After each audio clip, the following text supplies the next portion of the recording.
The mad globalist rush to electrify the private car fleet will achieve one thing for certain, and that's the destruction of the auto industry as we know it. As we shall see in this video, it doesn't matter how many incentives or subsidies are provided, your average Joe will only buy the car he wants. And if that car isn't available because they're only selling EVs, then he'll keep driving his existing car, and that's one fewer new car sale that would otherwise have been made. If this pattern is repeated across even a minority of the population, automakers and dealers will inevitably struggle and fail.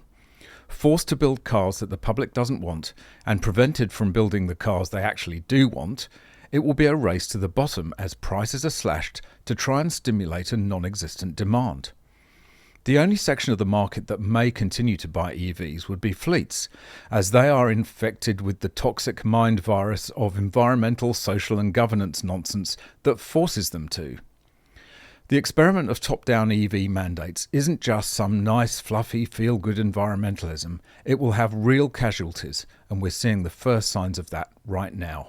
Welcome back to MGUY, British engineer and lawyer turned Sydney YouTuber. Please be sure to like, share and subscribe, hit the notification bell, drop a comment down below, and don't forget to follow me on Instagram and Twitter X. The UK is experiencing this swing back to gas cars, as the Telegraph reports. Demand for electric cars slows sharply as customers revert to petrol.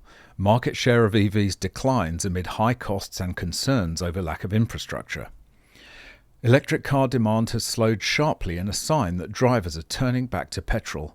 The market share of battery electric vehicles, EVs, declined last month, the Society of Motor Manufacturers and Traders, SMMT, said. EV registrations rose only 3.8% from a year earlier, compared with a 10% advance in the overall car market. Hybrid and petrol-powered cars showed the strongest growth.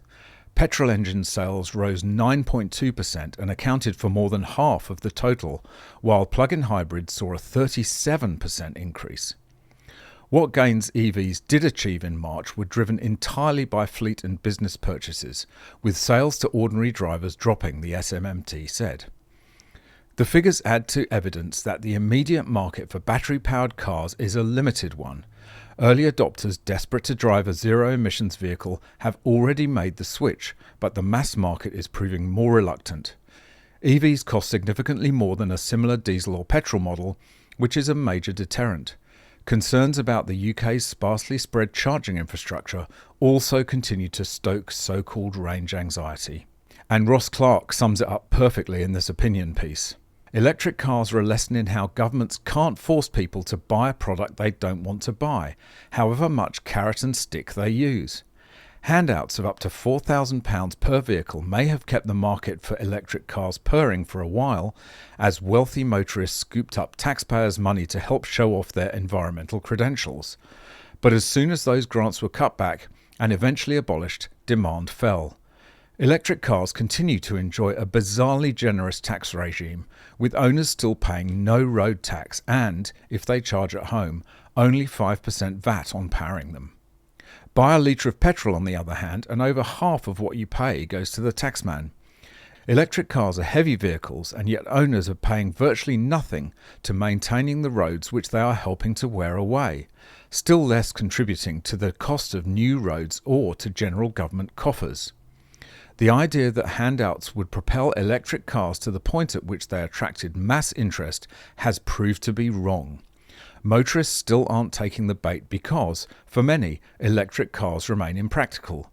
They are too expensive to buy new, they don't go far enough on a charge, they take too long to charge, and, if you are one of the 9 million UK households without off-street parking, they can be expensive and a complete pain to run. If the government wants to retain a car industry, it needs to rethink the zero-emission vehicle quickly before car makers start to find themselves paralysed by huge fines for the heinous crime of selling too much of a product people want to buy and not enough of a product which they don't. I have to say I'm relieved that the reality of EV ownership is sinking in for many people. Their use case is extremely limited. Short-range trips around the city for those lucky enough to have off-street parking. But at this time, for the rest of us, compared to a regular petrol or diesel car, the case for an EV is simply not there.